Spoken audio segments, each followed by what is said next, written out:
കേരളത്തിലെ കോൺഗ്രസ് സംഘടനയിൽ വൻ അഴിച്ചുപണി നടക്കാനുള്ള സാധ്യത ശക്തമാകുന്നു. നിയമസഭാ തെരഞ്ഞെടുപ്പിന്റെ പശ്ചാത്തലത്തിലാണ് സംഘടനാ സംവിധാനത്തിൽ അഴിച്ചുപണി വേണമെന്ന ആലോചന കോൺഗ്രസിൽ സജീവമായത്.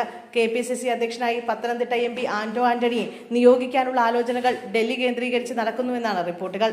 നിലവിലെ KPCC അധ്യക്ഷൻ സണ്ണി ജോസഫ് പേരാവൂരിൽ നിയമസഭാ സ്ഥാനാർത്ഥിയാകുമെന്ന് ഉറപ്പായതോടെയാണ് പൂർണ്ണസമയ അധ്യക്ഷനെ തേടിയുള്ള നീക്കം ആരംഭിച്ചത്.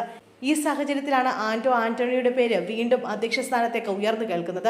പ്രിയങ്ക ഗാന്ധിയുടെ ഭർത്താവ് റോബർട്ട് വാദ്രയുമായുള്ള അടുത്ത ബന്ധമാണ് ഹൈക്കമാൻഡിൽ ആന്റോയ്ക്ക് ലഭിക്കുന്ന മുൻതൂക്കമെന്നാണ് പുറത്തുവരുന്ന റിപ്പോർട്ടുകൾ സൂചിപ്പിക്കുന്നത്. മുമ്പും അധ്യക്ഷ സ്ഥാനത്തേക്ക് അദ്ദേഹത്തിന്റെ പേര് പരിഗണിച്ചിരുന്നെങ്കിലും അവസാന ഘട്ടത്തിൽ തീരുമാനം മാറിയിരുന്നു. എന്നാൽ ഇത്തവണ ദേശീയ നേതൃത്വത്തിനുള്ള പിന്തുണയും സമ്മർദ്ദവും ആന്റോയ്ക്ക് അനുകൂലമായി പ്രവർത്തിക്കുന്നതായി റിപ്പോർട്ടുകളുണ്ട്. ആദ്യഘട്ടത്തിൽ സണ്ണി ജോസഫിന് പകരം ഷാഫി പറമ്പിലിനെ അധ്യക്ഷനാക്കാനുള്ള ചർച്ചകളാണ് നടന്നിരുന്നത്. എന്നാൽ രാഹുൽ മാങ്കൂട്ടത്തിൽ അറസ്റ്റിലായതോടെ രാഷ്ട്രീയ സാഹചര്യങ്ങൾ മാറി.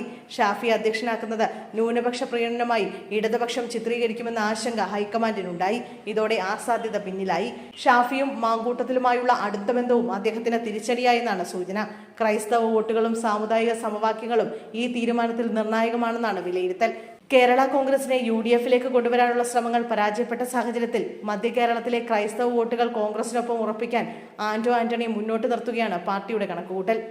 സീറോ മലബാർ സഭയുമായും മാർത്തോമ സഭയുമായും ആന്റോയ്ക്കുള്ള അടുത്ത ബന്ധം പത്തനംതിട്ട, കോട്ടയം, ഇടുക്കി ജില്ലകളിൽ ഗുണകരമാകുമെന്നാണ് വിലയിരുത്തൽ. ക്രൈസ്തവ മുഖത്തെ അധ്യക്ഷനാക്കുന്നതിലൂടെ മധ്യ കേരളത്തിൽ UDF-ന് നഷ്ടപ്പെട്ട ശക്തി തിരിച്ചുപിടിക്കാനാകുമെന്ന പ്രതീക്ഷയിലാണ് കോൺഗ്രസ്. അതേസമയം വർക്കിംഗ് പ്രസിഡന്റുമാരായ AP അനിൽകുമാറും PC വിശ്വനാഥും നിയമസഭാ മത്സരരംഗത്തേക്ക് ഇറങ്ങുന്നതിനാൽ സംഘടനയെ നയിക്കാൻ ഒരു മുഴുവൻ സമയ അധ്യക്ഷൻ വേണമെന്ന നിലപാടിലാണ് ദേശീയ നേതൃത്വം.